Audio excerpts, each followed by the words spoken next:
Luke chapter 15. A lost sheep, a lost coin, a lost son.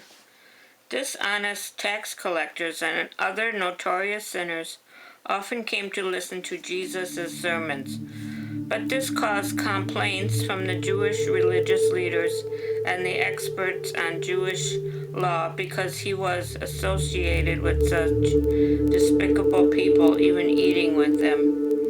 So Jesus used this illustration. If you have 100 sheep and one of them strayed away and was lost in the wilderness, wouldn't you leave the 99 others to go and search for the lost one until you found it? And then you would joyfully carry it home on your shoulders? When you arrived, you would call together your friends and neighbors to rejoice with you because your lost sheep was found.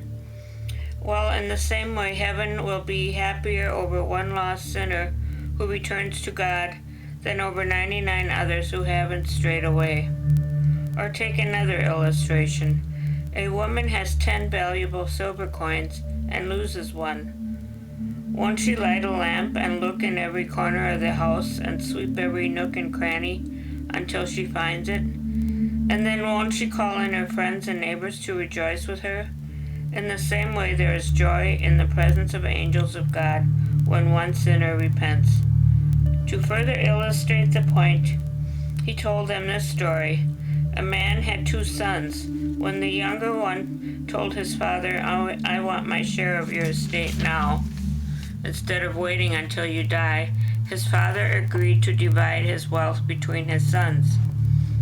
A few days later, this younger son packed all his belongings and took a trip to a distant land, and there wasted all his money on parties and prostitutes. About the time his money had gone, a great famine swept over the land, and he began to starve. He persuaded a local farmer to hire him to feed the pigs. The boy became so hungry that even the pods he was feeding the swine looked good to him, and no one gave him anything. When he finally came to his senses, he said to himself, "At home, even the hired men have food enough to spare, and here I am dying of hunger. I will go home to my father and say, 'Father, I have sinned against you both, heaven and you, and am no longer worthy of being called your son. Please take me on as a hired man.' So he returned home to his father, and while he was still a long distance away, his father saw him coming and was filled with pity, and ran and embraced him and kissed him. His son said to him, 'Father, I have sinned against heaven and you, and am not worthy of being called your son.' But his father said to the slaves, 'Quick, bring the finest robe in the house and put it on him, and a jeweled ring for his finger and shoes, and kill the calf we have in the fattening pen. We must celebrate with a feast. For this son of mine was dead and has returned to life.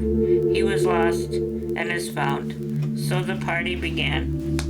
Meanwhile, the older son was in the fields working. When he returned home, he heard dance music coming from the house, and he asked one of the servants what was going on. 'Your brother is back,' he was told, 'and your father has killed the calf we were fattening and has prepared a great feast to celebrate his coming home unharmed.' The older brother was angry and wouldn't go in. His father came out and begged him, but he replied, 'All these years I've worked hard for you and never once refused to do a single thing for you. And in all that time, you never gave me even one young goat for a feast with my friends.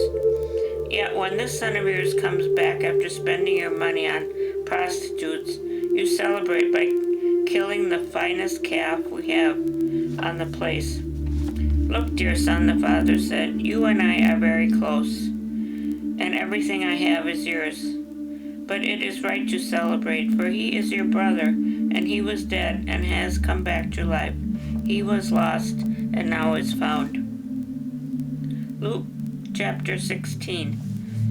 Further story illustrations. Jesus now told a story to his disciples. A rich man hired an accountant to handle his affairs, but soon a rumor went around that the accountant was thoroughly dishonest. So his employer called him in and said, What's this I hear about you stealing from me? Get your report in order, for you are to be dismissed." The accountant thought to himself, "Now what? I'm through here, and I haven't the strength to go out and dig ditches, and I'm too proud to beg.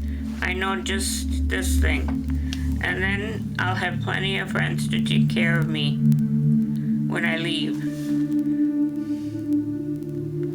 So he invited each one who owed money to his employer to come and discuss the situation. He asked the first one, "How much do you owe him?" "My debt is 850 gallons of olive oil."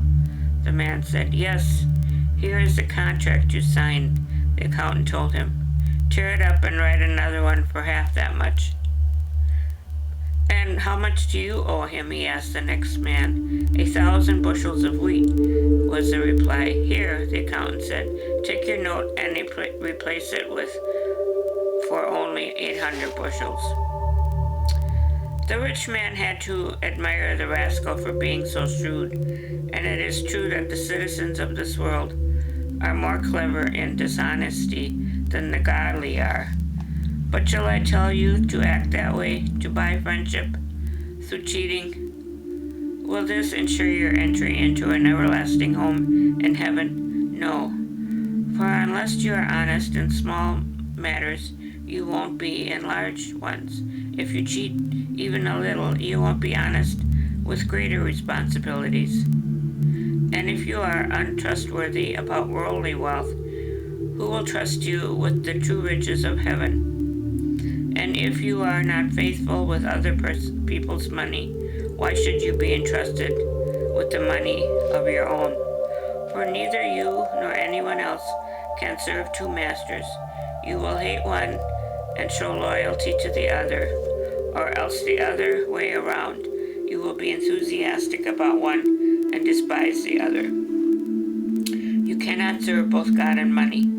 The Pharisees, who dearly loved their money, scoffed at this. Then he said to them, "You wear a noble, pious expression in public, but God knows your evil hearts. Your pretense brings you honor from the people, but it is an abomination in the sight of God. Until John the Baptist began to preach, the laws of Moses and the messages of the prophets were your guides. But John introduced the good news that the kingdom of God would come soon. And now eager multitudes are pressing in. But that doesn't mean that the law has lost its force in even the smallest point. It is as strong and unshakable as heaven and earth. So anyone who divorces his wife and marries someone else commits adultery. And anyone who marries a divorced woman commits adultery. There was a certain rich man," Jesus said, "who was splendidly clothed and lived each day in luxury. One day Lazarus, a diseased beggar, was laid at his door. As he lay there, longing for scraps from the rich man's table, the dogs would come and lick his open sores. Finally the beggar died and was carried by the angels to be with Abraham in the place of the righteous dead. The rich man also died and was buried, and his soul went into hell. There in torment he sat and saw Lazarus in the far distance with Abraham. "Father Abraham," he shouted, "have some pity, send Lazarus over here, if only to dip the tip of his finger in water and cool my tongue, for I am in anguish in all these flames." But Abraham said to him, "Son, remember that during your lifetime you had everything you wanted, and Lazarus had nothing. But now he is here, being comforted, and you are in anguish. And besides, there is a great chasm separating us, and anyone wanting to come to you from here is stopped at its edge, and no one over there can cross over to us."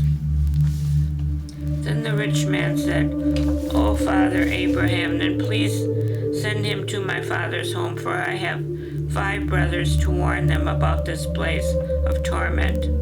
But Abraham said, "The scriptures have warned them again and again.